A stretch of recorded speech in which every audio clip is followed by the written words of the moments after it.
Nous avons vraiment à cœur d'essayer de comprendre le monde, d'échanger, de partager ensemble des réflexions parce que tout ce qui se passe autour de nous, c'est compliqué, c'est dense, ça va très vite. Et on a la chance ce soir de recevoir des invités de marque qui vont nous permettre et nous aider à voir ce monde qui se déroule autour de nous et du coup à nous aider voilà, à comprendre. Nous avons avec nous Geneviève Pruvot. Donc, bonsoir Geneviève. Tu es sociologue du travail et du genre au Centre d'études des mouvements sociaux, médaillée de bronze du CNRS. Tes études portent principalement sur la politisation du moindre geste et sur les alternatives écologiques, donc éco-construction, zone à défendre, naissance alternative, les doulas, ethno-comptabilité qui fera du monde de vie néo-paysan, je crois qu'il fera l'objet d'un ouvrage qui va paraître. Tu es l'auteur de beaucoup d'articles parus dans des revues de sociologie notamment, et de plusieurs livres, donc le dernier, Quotidien politique, Féminisme, écologie, subsistance, est sorti en 2021 aux éditions de La Découverte. Dans ce livre, tu déplores la fin des sociétés paysannes, tu montres combien le salariat a déséquilibré les rapports dans les maisonnées et analyse notre société à travers notamment les contributions des écoféministes.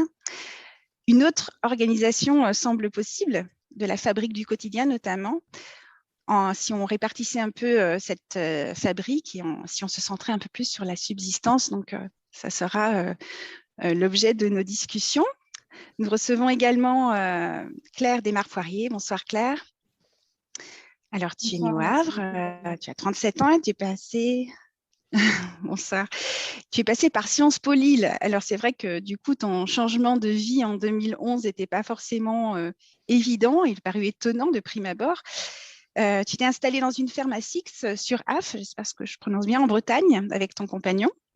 Et tu développes un projet de plantes bio-aromatiques et médicinales, ainsi qu'un jardin et un café-librairie. Donc, ça fait 10 ans.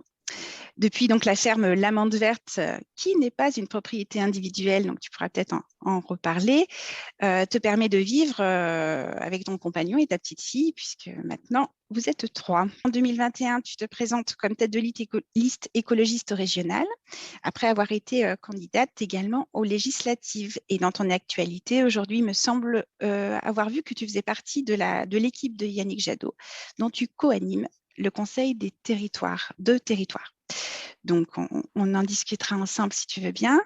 Nous avons également avec nous Guillaume Faburel, qui est notre grand témoin, que je vous présenterai un peu plus longuement lorsqu'il prendra la parole tout à l'heure, qui nous fait vraiment l'honneur de participer à cette soirée. Merci Nadège, et puis bonjour, bonsoir plus exactement à tout le monde, et puis bien sûr enchanté, ravi d'accueillir Claire, Geneviève et Guillaume pour cette rencontre. Alors, on démarre toujours nos rencontres en questionnant un petit peu nos invités au regard de nos propres considérations, valeurs. Bon, vous avez sans doute vu qu'effectivement l'adaptation radicale se définit à travers l'affirmation que nous sommes déjà engagés dans des processus d'effondrement, au pluriel, et que la question qui se pose aujourd'hui est comment faire face à ces effondrements. Alors, quand on parle d'effondrement, effectivement, le mot parfois fait un peu peur, renvoie au catastrophisme, mais en même temps, on reconnaît tout à fait que si on est persuadé que les choses sont en cours d'effondrement, on ne sait pas exactement dans quel sens ça va se produire, ni à quelle vitesse, ni donc quand. Donc, on n'a pas de boule de cristal par rapport à ça, mais ça nous semble important de pouvoir écouter de quelle manière, Claire et Geneviève, vous, ce terme d'effondrement résonne, parce que c'est un terme qui parfois inquiète, fait peur, qu'on comprend diversement. Et notre première question, c'est comment vous comprenez, vous, ce terme d'effondrement, comment vous vous positionnez par rapport à ce terme-là. Je propose à Claire, par ordre alphabétique, de démarrer. Merci. Alors, comment je le comprends mais pour moi, l'effondrement est une évidence et une perspective inévitable. On ne peut pas produire et consommer de manière infinie dans un monde aux ressources finies. Et je pense que d'une manière ou d'une autre, le système tel qu'on le connaît aujourd'hui s'effondrera. Après, l'effondrement d'un modèle dysfonctionnel en soi, c'est pas vraiment un drame. C'est-à-dire que, enfin, en tout cas, moi, je fais de la politique depuis très longtemps, depuis plus de 15 ans. Je lutte contre le capitalisme, je lutte contre le productivisme, je lutte contre ce qui détruit l'environnement et qui met à mal l'humanité. Donc que ce système-là, contre lequel je me bats depuis 15 ans, soit en passe de s'effondrer, en soi, ça ne me rend pas triste. Par contre, il y a une inquiétude fondamentale face à cet effondrement, c'est que il peut y avoir, avec l'effondrement d'un système économique, de consommation ou de production, l'effondrement d'une démocratie aussi, et la peur qui naît des déstabilisations qui peuvent venir par rapport à ce schéma-là, et l'inquiétude aussi d'être capable de construire un nouveau rêve, de construire d'autres perspectives, et se dire comment est-ce qu'on sera à même de rebondir, d'imaginer une autre manière de vivre dont on voit chaque jour les limites, et plus encore depuis évidemment la crise du Covid. Donc voilà, pour moi, l'effondrement, c'est à la fois inéluctable, enfin, et par ailleurs, il se trouve que Yves Cochet préfaçait mon livre, que ça fait voilà, ça fait 15-20 ans que, même en tant qu'étudiante, j'étais sensible à cette question. Donc je suis heureuse aujourd'hui qu'il y ait comment dire, une sensibilité beaucoup plus forte au sein de la société, y compris, voilà, on voit Édouard Philippe qui parle d'effondrement, par exemple. Donc y compris dans des gens qui sont très loin de l'espace de l'écologie politique, il y a des gens qui arrivent à considérer ce terme et ce concept. Mais par contre, la question qui se pose aujourd'hui, c'est pas l'évidence de la fin d'un système, c'est comment est-ce qu'on en construit un autre. Et c'est ça qui me paraît excitant aujourd'hui dans cette perspective-là. Merci, merci Claire. Bon, c'est, enfin, tu cites Édouard Philippe, mais c'est pas forcément parce que on parle d'effondrement qu'on a réellement compris de quoi il s'agissait. Juste pour passer la parole à Geneviève. Moi, c'est un mot très, très compliqué pour moi, parce qu'en fait, j'avais commencé mes enquêtes avant que le terme, en fait, soit, enfin, bien avant que le livre de Pablo Servigne soit mis à l'honneur. Et par ailleurs, l'idée, c'était vraiment de mettre en évidence des vies alternatives ici et maintenant, et qui ne se posent pas la question ni de l'urgence, ni de la rapidité avec laquelle il faut franchir le pas, qui pose au contraire l'évidence de il faut le faire. Et donc, c'est pas si on se met dans comment dire, la perspective de l'urgence, il y a une sorte de panique à bord qui se met en place. Et donc, plutôt, moi, j'ai essayé de distinguer, ou enfin, plutôt, ce qui me paraît intéressant, c'est ceux qui font et ceux qui ne font pas. C'est plutôt ça, là, vraiment, ceux qui commencent déjà à vivre alternativement et ceux qui disent qu'ils vont le faire et qui le font pas. Et là, par contre, ça fait une fracture, en fait, quand même, qui se met en place. Sinon, l'effondrement, moi, il y a autre chose qui me vient en tête, c'est un truc qui s'appelle les extinction studies. Les studies, enfin, c'est assez affreux de se dire qu'on fait des études surtout sur les extinctions. Et l'un des éléments portés par ces extinction studies, c'est qu'avant que les choses disparaissent, c'est assez filoche. Ça n'en finit pas de mourir avec des rebonds, on parle des espèces, mais là, parlons du capitalisme, puisque et l'industrie, en fait, l'industrie capitaliste encore plus précisément, si on veut qu'elle s'effondre. Moi, mon souci, c'est qu'elle mette tellement de temps à s'effondrer qu'elle n'arrête pas de se renouveler, de se ramifier, et que ça fait tellement longtemps qu'on attend qu'elle s'assèche et à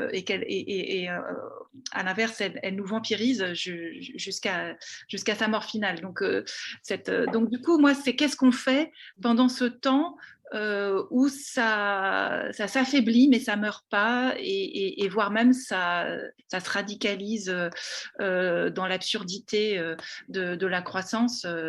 Et là, je pense que c'est ça qui est très, très, très douloureux, en fait, et extrêmement complexe sur le plan politique, puisqu'il faut s'organiser justement pour être aussi dans cette transition post-capitaliste, sachant que le capitalisme, lui, veut pas en être.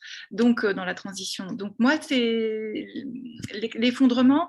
Du coup, je l'ai moins pris comme un événement à venir, mais comme un temps tellement long et qui, en plus, avec une conception de l'implantation du capitalisme tellement variable géographiquement, ce qui fait que les processus de modernisation, mais aussi d'empaysannement, ou des sociétés paysannes, par exemple, qui n'en finissent pas de mourir, mais de rebondir ou de résister, et que c'est tellement différent dans chaque coin de la planète que j'ai du mal à en faire un concept unifié en fait, qui me permettrait de rendre compte d'une géopolitique qui déjà est extrêmement fractionnée. Voilà. Merci Geneviève pour cette approche de l'effondrement en termes effectivement de processus plus ou moins longs pendant lequel il y a sans doute des choses à mettre en œuvre, à préparer, à faire, histoire de se retourner.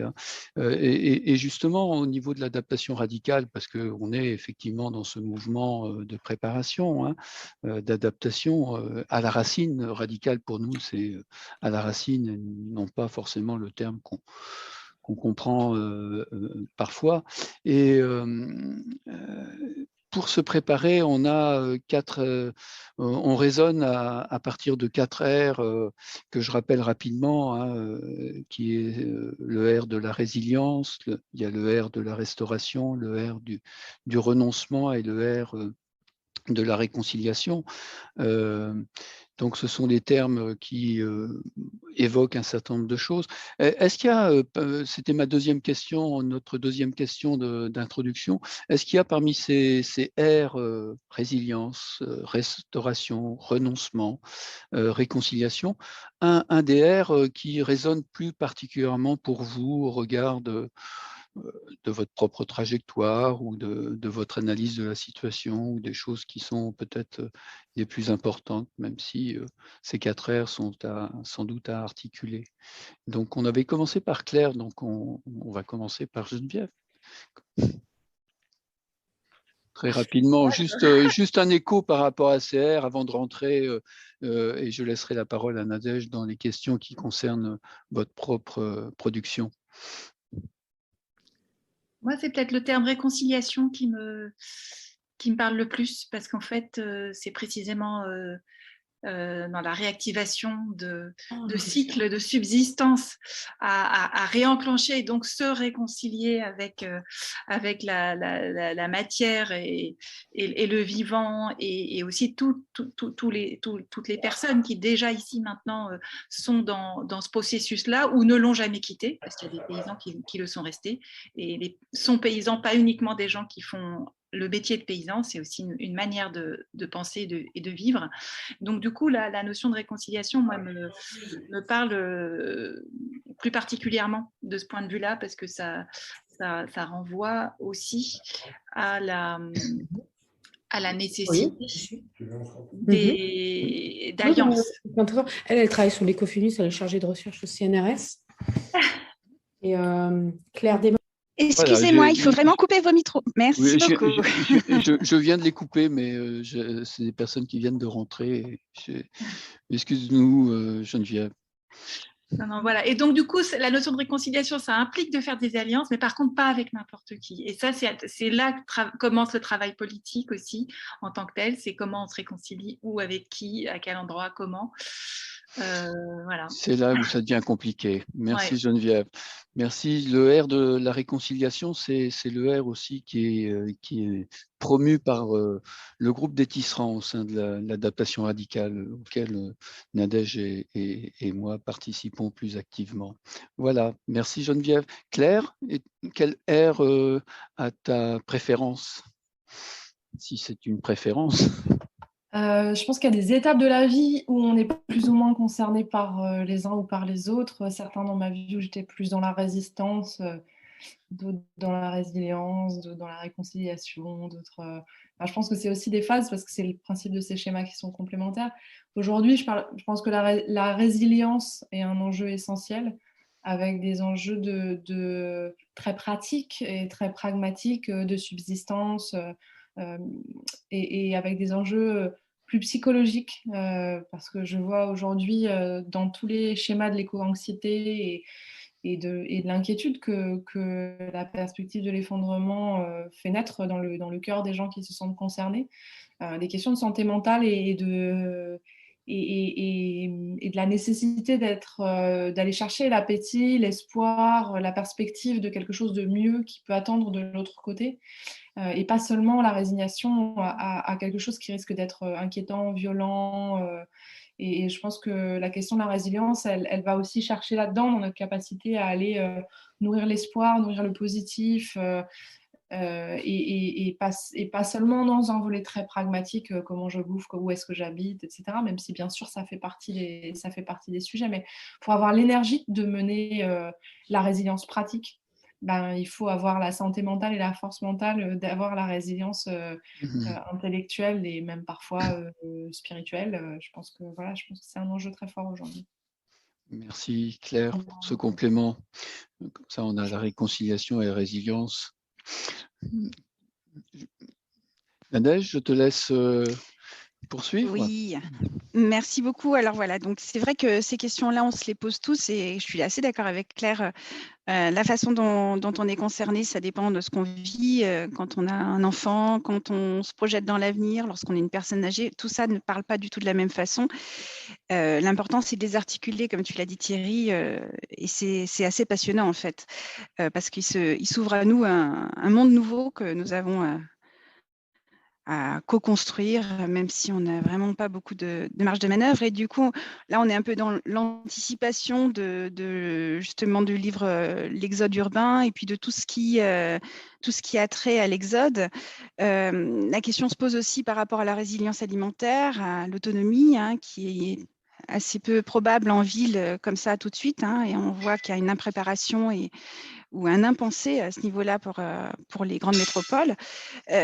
Du coup, en cas d'effondrement, est-ce que c'est envisageable, cela risque de proposer, de provoquer un exode urbain, mais massif, quelque chose d'assez incontrôlable. Qu'est-ce que vous pensez de cette possibilité, Claire, éventuellement, si tu veux bien? Ouais, je ne sais pas s'il faut résumer le schéma de l'exode urbain à la perspective d'un basculement massif. Je pense que c'est un mouvement inéluctable pour la simple et très bonne raison qu'il n'est plus possible et qu'il n'est pas possible de vivre convenablement en ville. Et plus encore quand on est précaire ou quand on est, même aujourd'hui, issu des classes moyennes. Donc la question, pour moi, la question n'est pas celle d'une bascule du jour au lendemain, c'est celle d'un mouvement inéluctable de rééquilibrage des territoires. Guillaume pourrait parler mieux que moi des critiques qu'on peut faire à la ville, mais la réalité, c'est qu'aujourd'hui, en termes de logement, d'alimentation, d'emploi, la ville n'est plus l'idéal qu'elle a été pendant très longtemps. La ville, elle a été construite sur un schéma productiviste, l'exode rural, celui qui a amené parfois 80-90% des habitants de régions rurales vers ces villes en concentration complète, dans le but d'en faire des facteurs de production, de les mettre à l'usine et d'en faire les ouvriers d'un système qui était plutôt industriel et d'une économie secondaire, puis tertiaire. Mais ce schéma, on vide les campagnes pour habiter les villes, pour faire des travailleurs qui vont en même temps être des consommateurs parce qu'ils ne seront pas autonomes, parce qu'ils auront besoin, et puis parce qu'on va les asséner de publicité, parce qu'on va les entasser dans des espaces qui sont très stressants, qui sont très difficiles à vivre, et que du coup, ils vont avoir du mal ils vont avoir besoin de compenser, et on va leur offrir la consommation comme un exutoire. Ce schéma-là, il est déjà dépassé. De fait, aujourd'hui, alors évidemment, il y a eu une accélération. Moi, quand j'ai proposé l'exode urbain aux éditeurs et éditrices, il y a 2 ans, tout le monde me disait oh là là, mais ça c'est un truc, c'est une niche, personne n'en parlera, tout ça. Et il se trouve que le bouquin, je l'ai fini pendant le Covid. Donc du coup, tout d'un coup, mon éditrice s'est dit ah oui, mais alors peut-être qu'il faudrait vraiment qu'on le relise bien, parce qu'en fait, ça va peut-être concerner plus de gens. Ouais, merci. Super de vous y intéresser maintenant, ça me fait super plaisir. La réalité, c'est que ce que je décris dans l'exode urbain, c'est que très souvent, les gens qui ont fait ce choix avant étaient face à des ruptures personnelles. c'est-à-dire qui constataient intimement que le rapport à l'emploi, le rapport à l'autre, le rapport au logement, le rapport à la santé, le rapport aux nuisances, au bruit, etc., créaient chez eux un niveau de souffrance qui était tel que, en fait, ils ne supportaient plus, il fallait qu'ils s'en aillent. Mais c'était souvent des moments de rupture de vie, perte d'emploi, arrivée d'un enfant, je ne dis pas que c'est un drame, hein, mais c'est un moment où on bascule, deuil, etc., où on fait le point et où on se dit, OK, ça ne va plus, et on passe de l'autre côté, on réfléchit, on change de mode de vie. La réalité, c'est que le Covid, ça a créé un mouvement collectif. Et il y aura sûrement d'autres facteurs qui seront amenés à créer des mouvements collectifs communs où tout le monde se met au même moment à faire le point sur sa qualité de vie et à se dire mais comment je consens à ça? Est-ce que c'est seulement possible? Et si j'ai envie d'être plus libre et de vivre mieux, est-ce qu'il n'y a pas une perspective ailleurs? Et passe le pas de partir vivre à la campagne. Les sondages avant 2019 donnent plus de 80% des habitants, 85% dans mon souvenir, des habitants des grandes aires urbaines qui disent que pour eux, le mode de vie idéal, c'est la campagne. Et 57%, on est avant le Covid, 57% disent si je pouvais, je partirais. Donc c'est énorme, ça veut dire qu'il y avait plus d'une personne sur deux en ville avant même le Covid qui n'était pas satisfaite, qui n'avait pas choisi la vie en ville. Donc quoi qu'il arrive, ça nous laisse déjà la moitié des habitants qui seront amenés d'une manière ou d'une autre à partir sous la contrainte ou sous l'envie, ce qui laisse déjà des perspectives assez importantes de repeuplement des campagnes avec des enjeux énormes sur nos territoires. Je veux dire, on a quand même des territoires comme la Creuse, le Limousin, qui ont perdu en 100 ans plus de 85% de leurs habitants. La perspective de repeuplement est quand même assez énorme. Alors oui, ça veut dire des nouveaux modes de vie, ça veut dire que ça interroge l'habitat, ça veut dire que ça interroge beaucoup de choses, mais de fait, on ne peut que aller vers un mouvement massif, mais pas nécessairement un exode au sens de celui de la Première Guerre mondiale, c'est-à-dire tout le monde qui prend sa valise et qui se casse en même temps du jour au lendemain. Mais un mouvement massif et structurel, moi j'y crois fortement, et non seulement j'y crois, mais je le défends. Merci beaucoup. Effectivement, c'était cette question du massif, du côté un peu soudain et un peu où tout le monde s'y met en même temps parce qu'il y a une nécessité. Alors après, est-ce qu'on voit l'effondrement comme quelque chose d'assez dur ou quelque chose d'assez long? Après, ça, ce sont des choses, on attend, on ne sait pas trop, mais cette question justement de l'obligation de partir avant le choix, en fait, et pas avoir le temps de faire un vrai choix. Justement, dans ton livre, tu l'expliques bien, il ne faut pas rêver la campagne, il faut la penser différemment, il faut prendre le temps de s'imaginer. C'est un travail, quelque part, pour changer de vie et pouvoir le vivre correctement. Peut-être ce choix-là, les gens ne l'auront pas, de prendre le temps, en tout cas, de penser leur vie différemment. Geneviève, éventuellement, est-ce que tu aurais une idée de cet exode plus ou moins massif en fonction? Qu'en penses-tu? Moi, en fait, ma question du massif, ça va avec ma définition ma conception d'un effondrement qui n'arrête pas de s'effondrer, de s'effilocher, de rebondir, et donc qui n'est pas malheureusement radical. Et donc, du coup, si on regarde historiquement les vagues d'exode rural, donc du côté de la ville, et à l'inverse, les vagues de repeuplement rural, rien que sur la période des années 70-80, il y a au moins 2 vagues. On a encore une vague ensuite avec les maisons de campagne dans les années 1990-2000, ensuite 2000-2010, il y a toute la partie altermondialiste, ensuite ça renaît avec la ZAD, et enfin les zones à défendre, et enfin là on arrive au Covid. Donc en fait tous les 10 ans on arrive à quelque chose, une sorte de robinet en fait qui s'ouvre, qui a été continu, et en même temps c'est peut-être ça veut dire donc que moi la seule chose qui m'inquiète en fait pour tout dire, c'est que ce robinet là qui s'est ouvert, qui ne s'est pas tari, même s'il y a eu un creux de vague dans les années 90, 2000 en fait, c'est que ça ne fait que renouveler en fait la génération ceux qui sont partis vivre dans les communautés et qui ont fait le retour à la terre dans les années 70.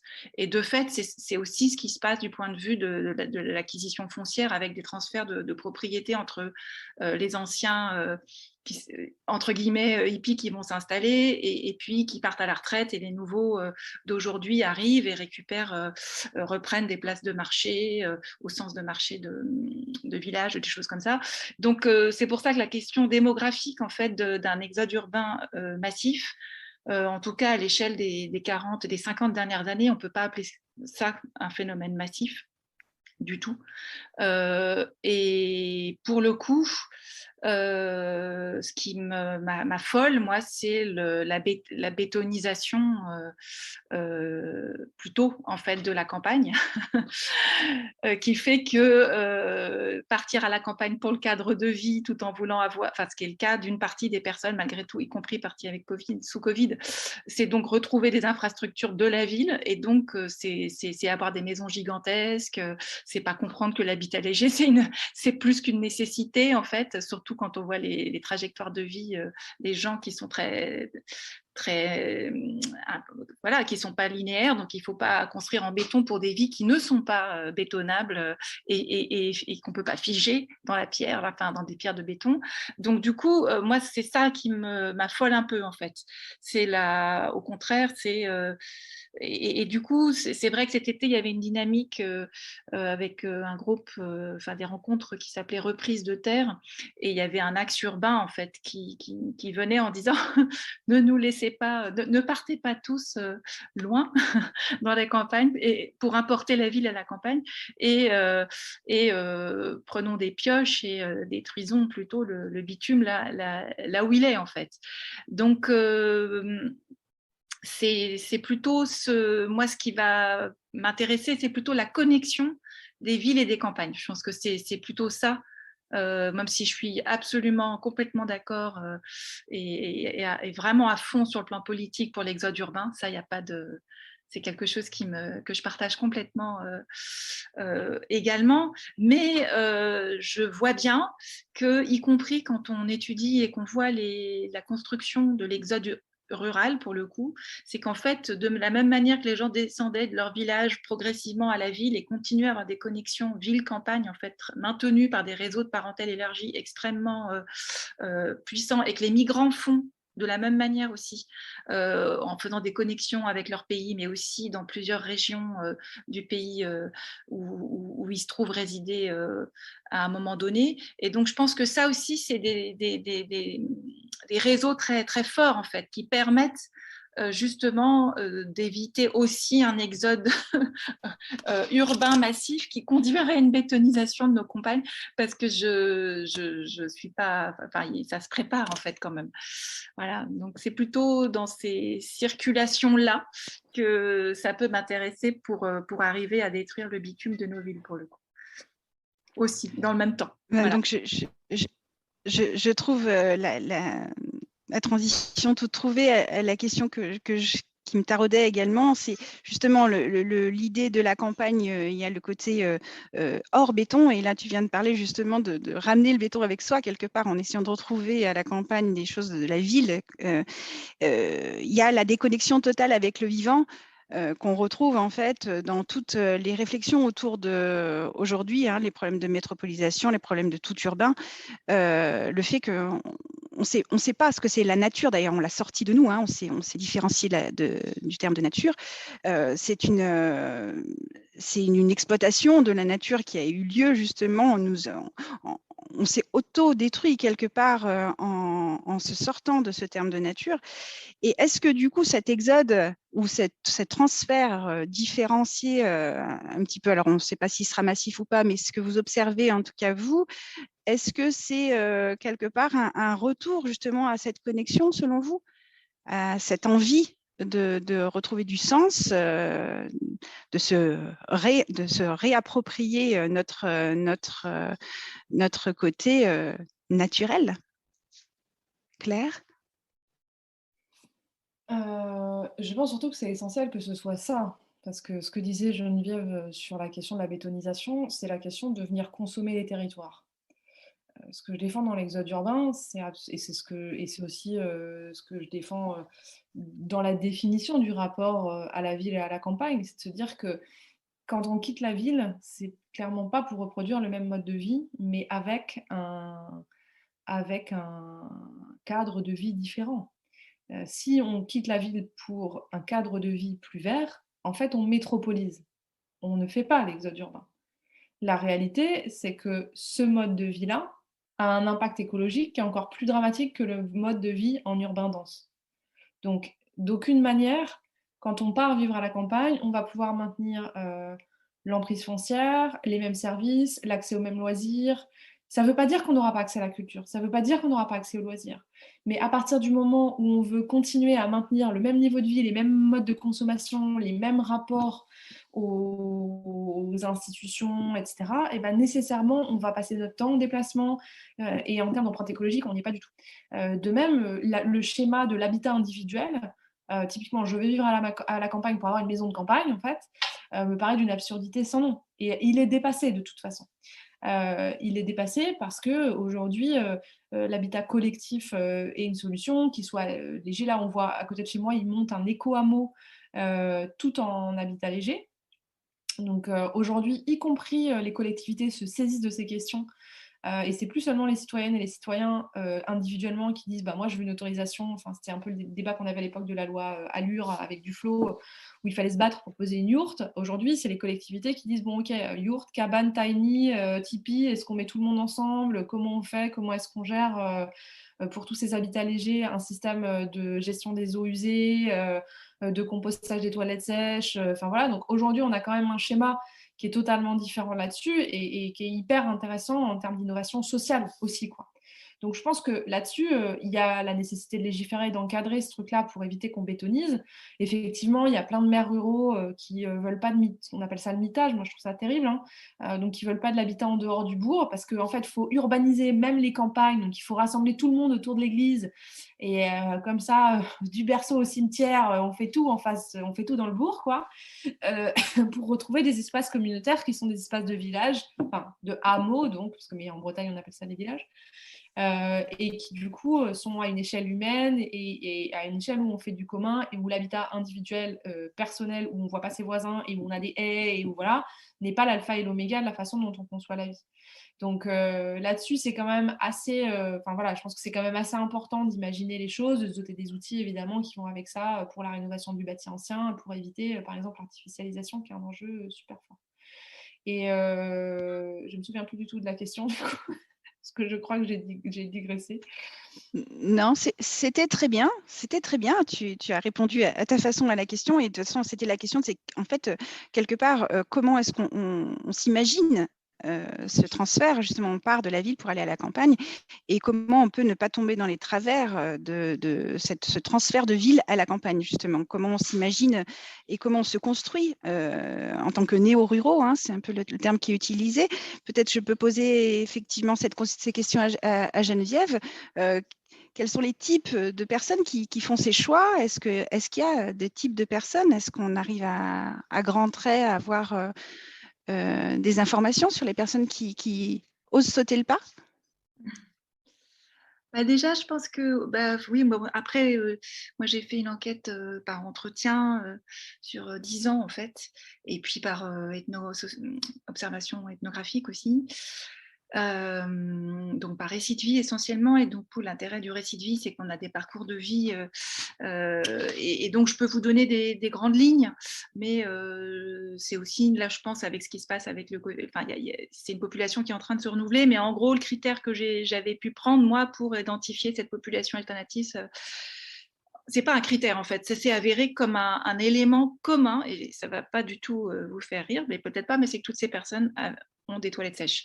Et en fait, c'est vraiment là, je pense que c'est enfin voilà, donc ça, je pense que c'est un élément assez parlant d'un mode de vie qui se pose cette question-là de façon ferme et non négociable. Donc, au-delà de cet élément rassembleur, en tout cas en ce qui concerne les trajectoires, il y a le terme de néo-rural qui est compliqué pour moi à utiliser, parce que en fait, ça voudrait dire que les personnes ne connaîtraient pas antérieurement la campagne et viendraient de la ville pour ensuite s'installer à la campagne. Alors, il se trouve que les trajectoires sont beaucoup plus compliquées. D'ailleurs, la trajectoire de Claire l'illustre. Il me semble que c'est une vie d'abord vie à la campagne, études en ville et retour à la campagne, mais pas la même, pas au même endroit. Et donc, en fait, ça, c'est quelque chose d'assez important à signaler, c'est que les personnes qui font ce fameux retour à la terre, c'est pas un retour au sens où, pour partie, une bonne moitié connaissait déjà ce que c'était que la vie à la campagne. Alors, pas soit parce que dans la mobilité, dans leur vie enfantine, ils ont vécu dans différents endroits de la campagne, mais aussi parce que la campagne aussi occupe dans leur aussi bien dans leur mémoire que dans leur conception d'existence une place assez privilégiée via les grands-parents et que du coup il y a une vraie connaissance de la campagne en fait, même s'ils n'y ont pas forcément résidé en temps scolaire.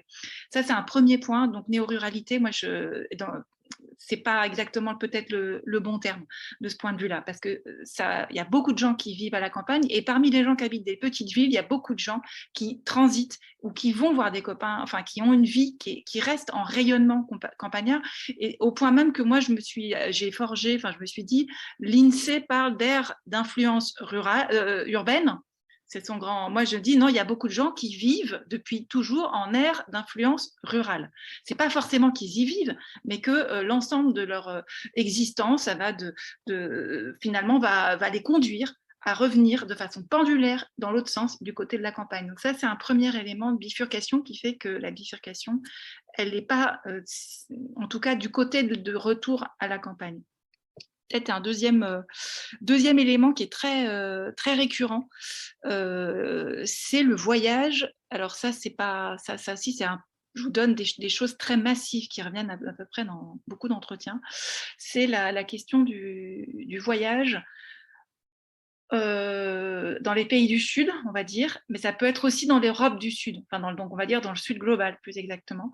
C'est-à-dire que ce soit en routard ou en traveler ou pour travailler, pour le travail aussi, hein, ou que ce soit même pour y avoir vécu avec des parents qui ont travaillé en dehors de la métropole, il y a une prise de conscience à cette occasion, quel que soit l'âge de la vie, d'un mode de vie fondé sur justement d'un mode de vie paysan qui continue d'exister et qui s'oppose au mode de vie métropolitain, urbain, et la découverte aussi de de formes d'abondance. Et ça, il y a un moment donné, donc il y a des choix qui se font. Est-ce que du coup, je choisis de vivre loin ou alors je me réancre pas loin de là où j'ai grandi, par exemple, et c'est comme ça qu'on a des gens qui font des grands voyages et reviennent habiter non loin de là où ils ont grandi. Et donc ça, c'est un point aussi très très très important.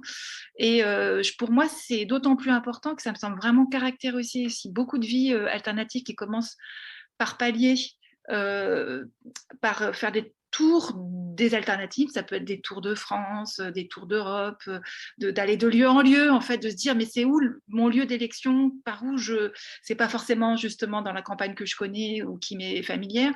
Et ça, ce nomadisme-là, qui est le nomadisme de l'installation, de trouver le lieu, puis le groupe de gens aussi avec qui on peut imaginer créer quelque chose de plus collectif, ça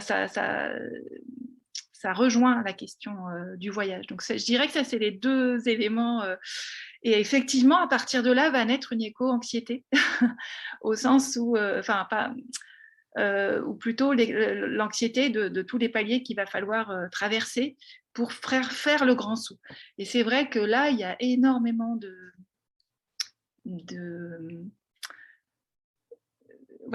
configuration, et c'est compliqué de toutes les résumer, mais il me semble en tout cas que dans tout ce que j'ai pu voir aussi, c'est un autre point à mon avis hyper important, c'est que contrairement à ce qui peut être dit par beaucoup de sociologues qui analysent le retour à la campagne ou le fait de changer par exemple, typiquement on a un parcours qui nous amène à Bac+5 à faire des études à métiers dits prestigieux, et l'interprétation coutumière, c'est de dire voilà, si on quitte on ne fait pas le métier qui correspond à ses études et qu'on se rabat sur une vie à la campagne, c'est parce qu'en fait, on n'a pas trouvé les débouchés correspondant à ses études. Et donc, on parle de forme de déclassement social ou par les études et qu'on rattraperait par une vie.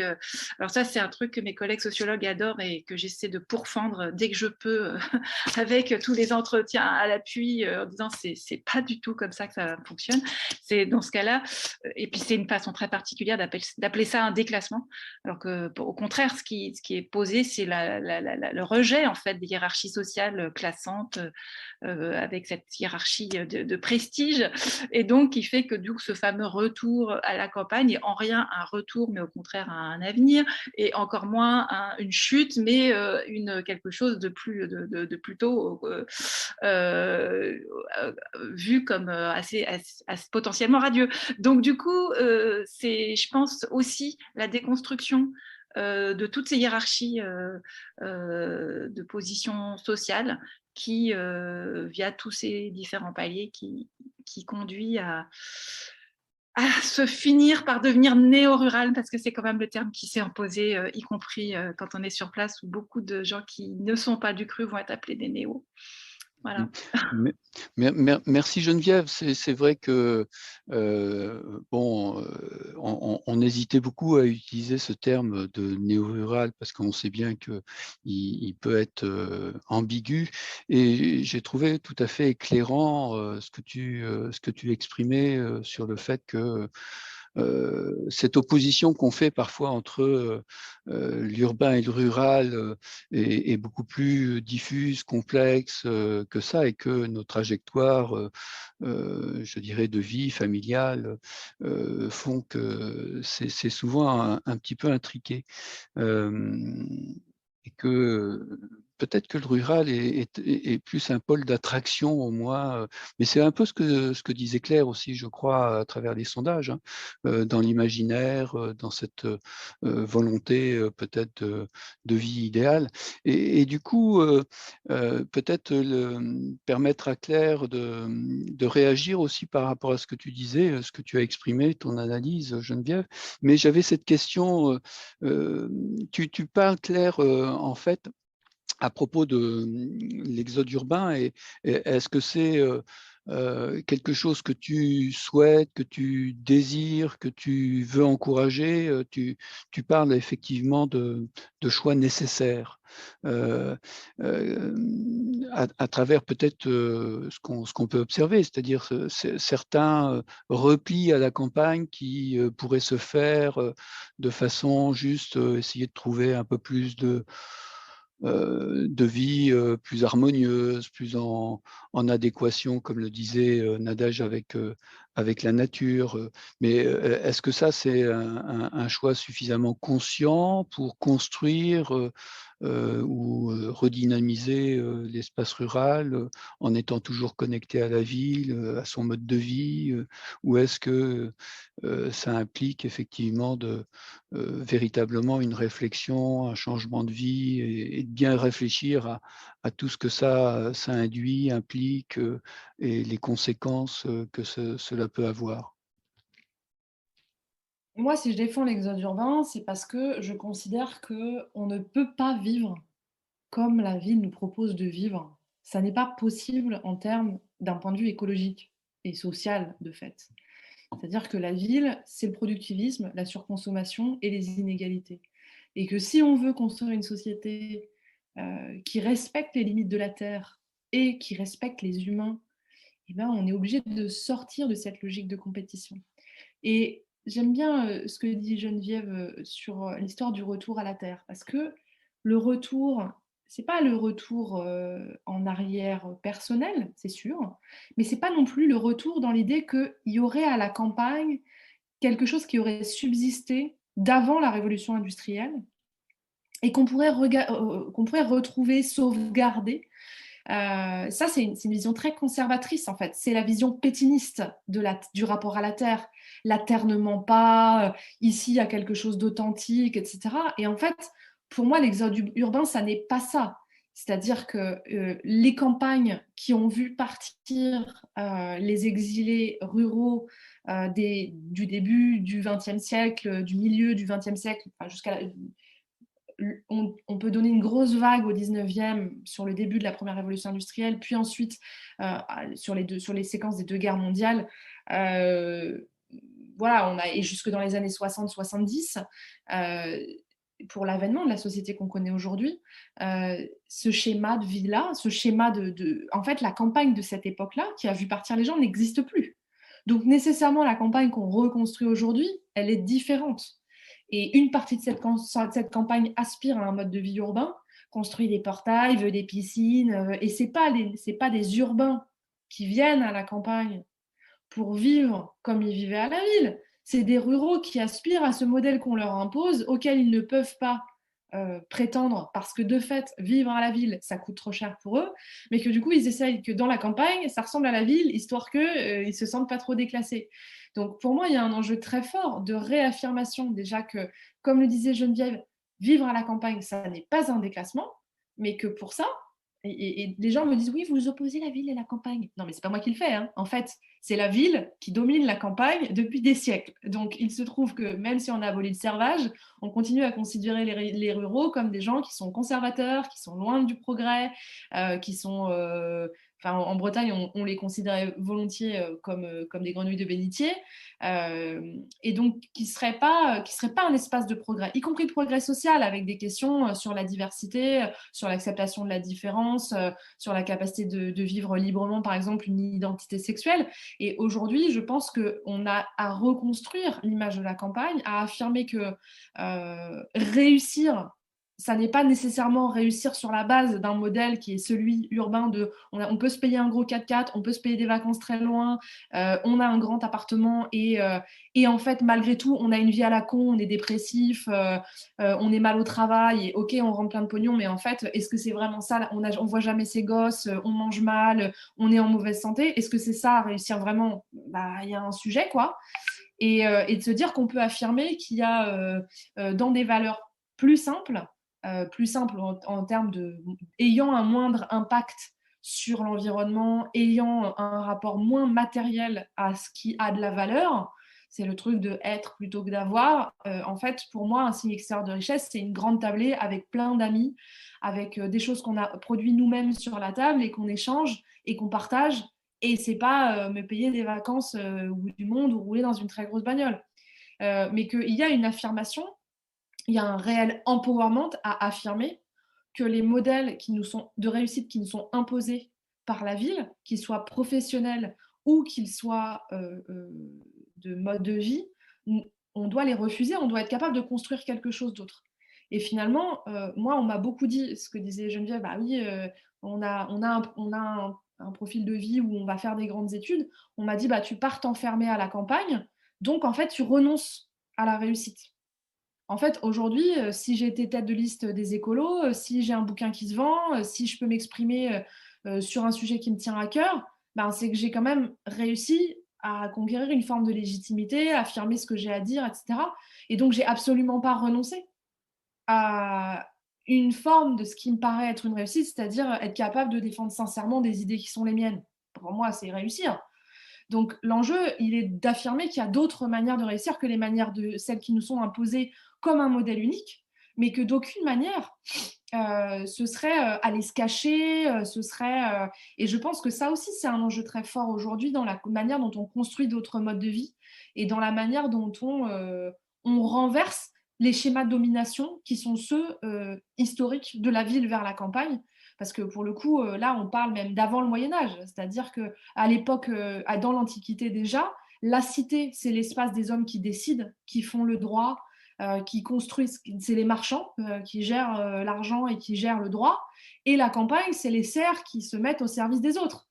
Et affirmer qu'aujourd'hui, on est capable à la campagne de dessiner nos modes de vie, de décider de nos destins d'organisation. Et donc là, on peut parler des vies communautaires, des expériences de démocratie locale à l'échelle des villages. Et en fait, on s'approprie le pouvoir vraiment fondamentalement dans nos vies intimes, parce qu'on s'approprie ce qu'on peut estimer pour nous être la réussite. On prend confiance en soi, on se sent bien, on se sent heureux sans avoir besoin de la validation d'un tiers, parce qu'une société compétitive et consumériste, elle nécessite d'avoir la validation d'un tiers pour être heureux. Et vous êtes au courant, ça ne marche pas. Hein. Et qu'on a sur un schéma peut-être différent aussi, une appropriation de ce qui était avant dévolu à la ville et un refus absolu de ce qui était dévolu à la campagne, c'est-à-dire de se mettre au service de la ville. Et trop de fois, je fais des conférences où on me dit « Alors, comment la campagne, elle peut se mettre au service de la ville durable en faisant… Alors, nous, on va produire de l'alimentation bio et les gens des villes, ils vont la manger et les paysans bio, ils vont crever la dalle en gagnant moins que le SMIC. Et en ville, il y a des cadres qui vont gagner bien leur vie, qui auront les moyens de les acheter. » Enfin, en fait, pour moi, ça, c'est pas de la solidarité entre les territoires, les gars, je suis vraiment désolée, mais ça va pas suffire, quoi. Donc, voilà, l'autonomie, c'est aussi, enfin l'autonomie, et qui n'est pas pour moi le fait de vivre seul dans sa yourte avec toilette sèche, j'entends bien Geneviève, et d'autoproduire tout ce qu'on consomme. Pour moi, l'autonomie, c'est comment est-ce qu'on se débrouille à l'échelle d'une communauté pour s'entraider, parce qu'en fait, sinon, c'est l'autonomie qui ne permet pas d'inclure tout le monde, parce que celui qui ne peut pas se faire à bouffer parce que son corps ne veut pas, sa compétence n'est pas à disposition ou il n'y arrive juste pas, bah celui-là, il crève la dalle. Donc, l'autonomie, c'est à l'échelle d'une communauté ou d'un groupe d'humains qui reste à une échelle humaine. Cette autonomie-là, elle revendique aussi de s'émanciper de ce rapport de domination et de servage où il y en a qui produisent de l'alimentation et d'autres qui l'achètent. Et en général, quand on voit les cours du lait, du blé, bon, le blé encore, des fois ça va, mais on se dit que quand même, il y a un énorme sujet. Voilà, pardon, j'ai un peu… Voilà. Ah non, ne t'excuse pas, c'est passionnant, sincèrement. Non, vraiment. Il y a des petits échanges dans le chat, ça peut être intéressant d'y réfléchir. Certains disent justement, et ça dans les deux livres, hein, je l'ai retrouvé, que ceux qui partent à la campagne, c'est un peu les bobos, hein, ceux qui ont de l'argent, un patrimoine social, des possibilités, et qui du coup, en fait, peuvent se permettre de perdre beaucoup d'argent. C'est une précarité, une pauvreté assumée et voulue. Alors, j'ai lu vos deux livres, hein, et je comprends que cette vision est vraiment très schématique et caricaturale, puisqu'il y a tellement d'autres profils. Du coup, je vais demander à Geneviève, justement, par rapport à tes études et à tes observations, des populations alternatives, hein, comme tu as choisi de les appeler, sur lesquelles tu as enquêté. Quelles sont les principales motivations en dehors de ces schémas un petit peu caricaturaux, justement? Les motivations pour vivre de manière alternative? Tout à fait. À la campagne. En fait, c'est peut-être parce que je suis encore prise dans la discussion, dans les paroles qui ont été dites précédemment, et du coup, j'aurais plutôt envie de réagir à ce qui a été dit tout à l'heure, mais j'y réponds. Sens-toi libre de dire ce que tu veux. Oui, non, c'est parce qu'en fait, c'était pour… il y a un asservissement de la campagne à la ville, mais… Et c'est peut-être aussi ça c'est pour ça que dans le livre, en tout cas, j'ai voulu renverser cette façon-là de voir l'histoire. Parce que justement, c'est précisément parce que les campagnes sont très puissantes, très autonomes depuis fort longtemps, et que les villes sont totalement dépendantes en fait de ce qui s'y joue, et que les sociétés paysannes, par définition, en fait, privilégieront toujours la communauté paysanne dans leurs relations marchandes en cas de disette, donc d'effondrement, sur le fait d'achalander la ville, que ça leur donne un grand pouvoir. Et ce pouvoir-là, les villes en ont tout à fait conscience également. Et donc, c'est bien pour ça que l'enjeu, c'est de détruire des sociétés paysannes pour les transformer par des sociétés d'agro-industrie avec une agriculture et pas une paysannerie. Et il n'empêche que de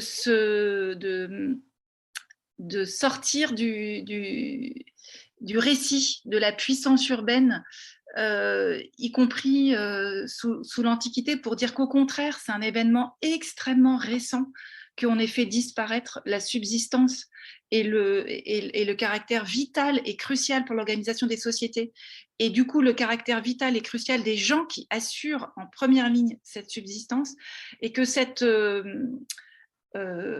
mise au rebut en fait de ces figures-là, c'est assez, enfin, c'est contemporain du capitalisme, et du coup la mémoire d'une histoire beaucoup plus forte en fait de l'autonomie, elle est encore réactivable. Mais comme tu l'as très bien dit, il ne s'agit évidemment pas de le faire de façon réactionnaire, c'est la catastrophe. Et de toute manière, j'ai presque envie de dire que y compris les réactionnaires, ils sont face à une amnésie, comment dire, il y a une telle amnésie, quoi qu'il en soit, que même les envies de réactivation sont fondées sur des élucubrations historiques, donc c'est même pas la peine d'envisager quoi que ce soit. Et donc c'est plutôt qu'est-ce qu'on fait du coup, sachant qu'on se souvient de pas grand-chose de gestes nécessaires pour vivre, et que notamment par exemple un truc qui pour moi est assez important de marteler, c'est qu'en fait c'est pas possible une vie autonome au sens insulaire, isolé et autarcique. Et n'importe quel mode de vie paysan sur l'intégralité de la planète et à toutes les époques montre que c'est juste toujours des communautés. On peut pas au sens tout le monde vit ensemble sous le même toit, il y a une extrême variété des liens possibles, mais en tout cas de réseaux d'entraide, et que l'invention de la famille nucléaire avec des maisons effectivement on appuie, enfin, qui fonctionneraient toutes seules, et on aurait besoin de l'aide de personne, en fait, de peu de monde, ça c'est vraiment très très très très récent et extrêmement une anomalie civilisée, enfin une anomalie en tout cas qui n'est pas du tout viable. Et donc du coup le premier truc c'est de se dire oui, partir à la campagne, ça sera certainement pas, en tout cas pour vivre autrement, ça sera certainement pas, ça n'est pas possible en fait. À partir du moment où on se coltine vraiment le travail de la subsistance, on ne peut pas le faire ni tout seul, ni même en couple, ni même à quatre. Enfin, ça inclut immédiatement. Enfin, moi, j'ai fait l'ethnocomptabilité d'un couple qui vit en yourte, qui est boulanger paysan. Enfin, d'abord boulanger et qui a des activités paysannes par ailleurs. Et avec 2 personnes, je me retrouve avec 50. Enfin, je veux dire d'emblée, c'est juste quand on fait le schéma du réseau social, mais nécessaire pour que eux, ils puissent juste planter leur yourte à cet endroit et y rester durablement, c'est un nombre de gens pas possible, ça devient réticulaire immédiatement. Et donc, moi, j'ai un peu dans l'idée que le travail même de la subsistance implique, enfin, même s'il y a une amnésie environnementale délirante, même si on n'est pas au quart de ce que c'était la capacité de mise en commun de toutes les sociétés paysannes inventoriées par les historiens, qu'on est vraiment... on a énormément d'inventivité à faire, à bricoler, parce que voilà, on est quand même très très très individualisé dans nos équipements et dans façon d'interagir, et toutes les contraintes aussi que ça veut dire. Il n'empêche que c'est toujours des mises en lien assez fortes, et que le travail même de la matière, en fait, parce qu'on travaille avec des animaux qui ne sont pas nous, et qu'il faut, par exemple, évidemment, nous indique quelque chose qui nous empêche d'imaginer qu'on pourra tout contrôler. Et c'est pareil avec les plantes, et donc dès qu'on travaille avec un milieu de vie, en fait, et dans un milieu de vie, on est dans cette obligation de faire lien, quoi. Et je pense que là, il y a une vertu plus que pédagogique, qui est donc le travail. Donc le grand saut, pour moi, si je devais le définir, c'est vraiment de se réapproprier ces moyens de subsistance. Alors après, se pose la question, mais il faut avec quoi? Parce que si j'ai pas de terre minimale, ou si j'ai pas de logement, si je peux pas faire un atelier dans mon logement, comment je fais? Et c'est là qu'effectivement la question communale, des terres communales et leur mise à disposition peut se poser, et se pose déjà. J'étais trop longue. Oui, vaste. Oui. Non, pas du tout. Non, mais ne vous excusez pas d'être trop longue. Et puis justement, je voulais laisser la parole à Claire, parce que je trouve que vraiment, dans son bouquin, elle aborde tellement des points qui ont été soulevés. Donc Claire, si tu veux réagir, pas de souci. Oui, alors en fait, je voudrais réagir du coup à la question qui a été posée avant, la question que tu posais à Geneviève sur l'exode urbain, c'est pour les bobos. Alors, je pense que Geneviève, tu pourras y répondre aussi parce que j'imagine que dans tes études, tu as des éléments plus statistiques, mais moi, ce que je constate, c'est que en fait, il y a une invisibilisation des profils précaires qui font le choix de l'exode urbain. Et des profils normaux, en fait, aussi. J'entends, t'es comptable à Pantin, t'en peux plus de ta vie de merde, tu pars vivre à la campagne, tu vas pas faire un communiqué de presse, en fait. Donc, il y a plein de gens qui partent juste parce qu'en fait, et qui vont pas changer de métier. Au lieu d'être comptable dans un grand cabinet en banlieue parisienne, elle va être comptable dans une petite boîte locale à Pétaouchnok. Personne, il n'y aura pas de communiqué de presse, personne ne le saura. Et finalement, s'il n'y a pas des démographes qui s'intéressent de près aux statistiques des territoires ruraux, mais vu qu'on voit qu'on a des démographies qui sont quand même déclinantes dans plein de territoires, et donc parce qu'il y a plein de morts, en l'occurrence, donc il y a 2 soldes démographiques dans un village, c'est les naissances et les morts, et les arrivées et les départs. Et quand tu as beaucoup de décès et que tu as quelques arrivées, parce qu'en fait, la population est vieillissante, etc., si tu as des démographes qui s'intéressent vraiment profondément au schéma, là, tu vas comprendre les différences et tu vas voir ce qui se passe. Si tu regardes de loin, tu as l'impression que la courbe ne bouge pas beaucoup et puis finalement, personne ne s'intéresse à ça. Et puis, il y a des territoires quand même en France qui drivent des publics beaucoup plus précaires, parce qu'en fait, on ne quitte pas la ville que parce qu'on rêve de vivre à la campagne, mais aussi parce qu'on n'a pas le choix. Parce qu'en fait, depuis la réforme de l'assurance chômage, la première, je ne parle pas de celle d'aujourd'hui, qui fait que, en fait, on a de moins en moins d'indemnités pour des périodes courtes d'emploi, la précarisation qui est croissante, le fait qu'il y ait de plus en plus de travailleurs indépendants, mais en fait, c'est très difficile de trouver un logement dans une grande ville parce qu'on n'a plus les garanties qui étaient les garanties attendues, donc un contrat durable, avoir passé sa période d'essai pour son CDD ou son CDI, avoir un revenu qui est au moins 30% du montant du loyer. Quand on voit qu'un studio à Paris, c'est 900 balles, en fait, avec un SMIC à 1002, c'est pas possible d'avoir un logement qui prend cette clause-là. Donc, en fait, évidemment, il y a plein de gens qui sont amenés à quitter la ville par contrainte.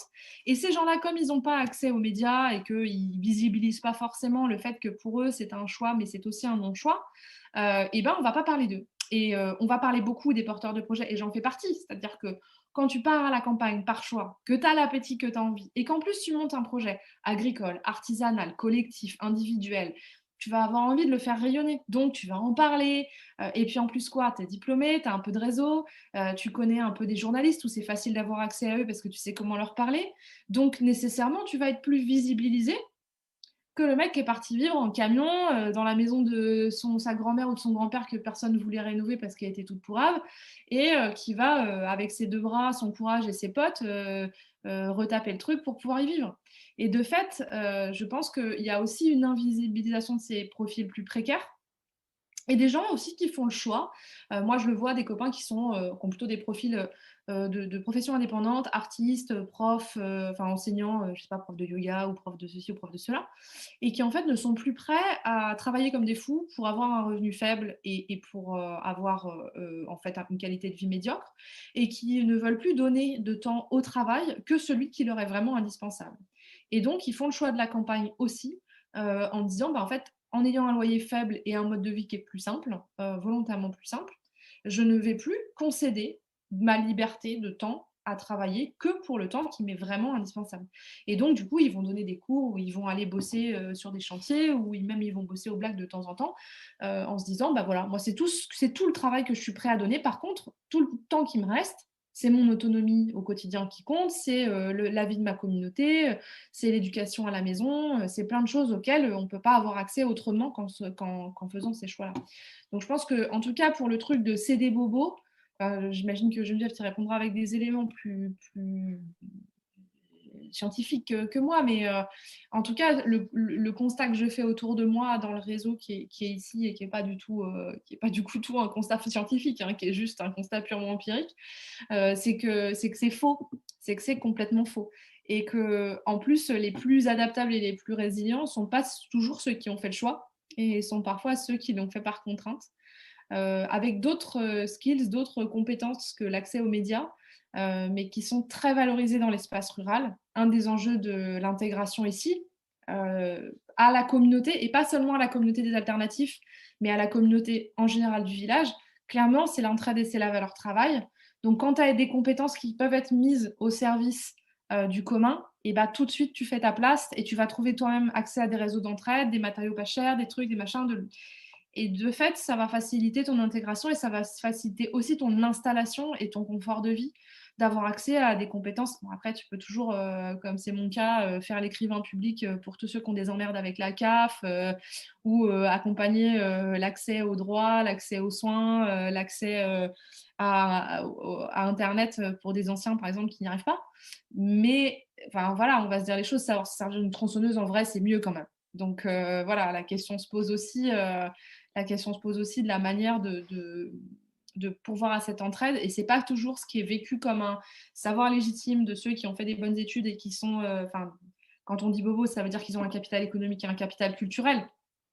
En fait, c'est pas toujours ça qui est le plus valorisé. Et moi, je pense qu'il y a une valorisation extrême du capital, j'appelle ça capital débrouille, qui est d'ailleurs ce que demandent énormément de de candidats à la néo-ruralité qui me contactent, c'est comment tu fais pour apprendre à souder, comment tu fais pour apprendre à faire ta plomberie, comment tu fais pour apprendre à faire de la maçonnerie, comment tu fais pour apprendre...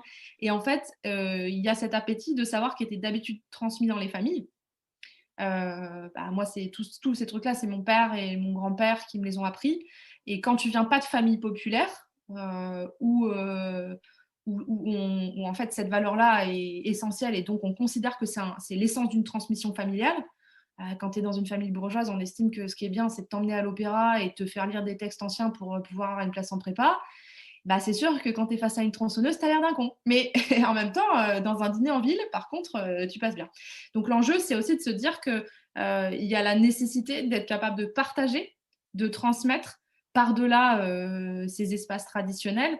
Aujourd'hui, il y a un appétit et une demande pour ça qui me paraît intéressante et qui est aussi un renversement par rapport à... Même si j'ai trouvé hyper intéressant ce que disait Geneviève sur la disette et finalement la peur... c'est aussi la peur des classes laborieuses et tout ce truc des jacqueries qui est très présent en Bretagne par ailleurs, où en fait, effectivement, il y avait un pouvoir dans les campagnes et on tenait les villes et on a affamé des villes et voilà, mais voilà, en tout cas... je pense que là-dessus, il y a aussi un renversement qui est assez intéressant de se dire c'est quoi le bobo si le bobo, c'est celui qui a le pouvoir en ville, en fait, à la campagne, c'est pas dit que son capital lui serve à grand-chose, quoi. Du coup, merci beaucoup, Claire. C'est passionnant. Geneviève, du coup, je vais me permettre de parler de quelque chose qui est au cœur de ton travail et qui, du coup, va justement en lien avec ce que vient de dire Claire. Le capital, en fait, n'aide pas forcément la subsistance si tu ne sais faire que lire des livres, même si c'est absolument passionnant et que tu as beaucoup de choses à transmettre. Dans la subsistance, dans le fait de faire à manger, de construire ta maison, la réparer, de savoir te débrouiller, de t'occuper éventuellement de médecine, en tout cas de santé. Cette situation d'amnésie dont on parlait un petit peu au début de notre propos, toi, tu parles plutôt justement que... Je vais citer justement une phrase de Françoise Daubonne parce qu'elle est absolument géniale. Il faut accepter la revanche des femmes car leurs intérêts personnels en tant que sexe recoupent ceux de la communauté humaine. Alors ça m'a juste marqué. Voilà, c'est une phrase importante, c'est-à-dire en fait que les femmes jusqu'alors, en fait, elles étaient le centre de la subsistance et ça n'est pas du tout pour opposer les hommes aux femmes, hein, pas du tout. C'est juste pour se rendre compte justement que ce métier ce n'est pas un métier justement, ce rôle de subsistance est au cœur de la maisonnée, au cœur justement de notre bien vivre ensemble et que là, pour l'instant, à travers notre modèle économique, ce cadre de la subsistance, on l'a transféré avec tout ce qui est marchand. On paye les gens pour faire les choses et on est devenus des incapables de la subsistance. Donc peut-être tu voudrais répondre à cette question. Quels sont les rapports humains en fait sans cette subsistance ? Pour prendre la formule de Françoise Daubonne, donc, qui est une écoféministe qui a créé ce terme en 1974 aussi parce qu'elle était très proche de René Dumont. le premier candidat à la présidentielle écologiste. Et elle a aussi une formule qui résume autrement. Elle dit: vaut mieux avoir rendez-vous avec des bergères qu'avec l'apocalypse. Et je trouve que c'est une autre façon. Bon, elle a une plume extraordinaire, c'est une écrivaine. Voilà, tous ses livres sont peu à peu republiés. Moi, ça fait 10 ans que je la lis. Et bon, je vous invite vraiment à lire là, ce qui a été réédité et ce qui n'est pas encore. Et alors, pourquoi elle dit ça?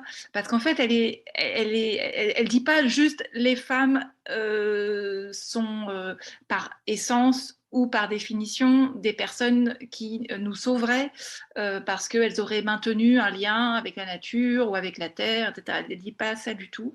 Elle dit les femmes, il se trouve qu'elles ont été assignées du côté de tâches qui les conduit à rester plus longuement en fait en lien avec tout ce qui va de la naissance jusqu'aux déchets, et donc cette chose bien matérielle dans lesquelles elles mettent les mains, et qu'on les a d'autant plus spécialisées dans ces métiers-là, mais pas qu'elles, aussi plein d'ouvriers ou de gens qui viendraient des pays du Sud, et des paysans aussi, des paysannes. Donc en fait, elle met tout ça ensemble et elle dit du coup, puisque les femmes, par cette sorte d'assignation, se retrouvent encore en contact avec la matière, qu'elles n'ont pas été complètement contaminées par la carrière et l'alignement sur les valeurs de compétition qui sont l'apanage des hommes, il y a peut-être une chance. Elle écrit ça en 1974, dans les années 70, en plein mouvement féministe.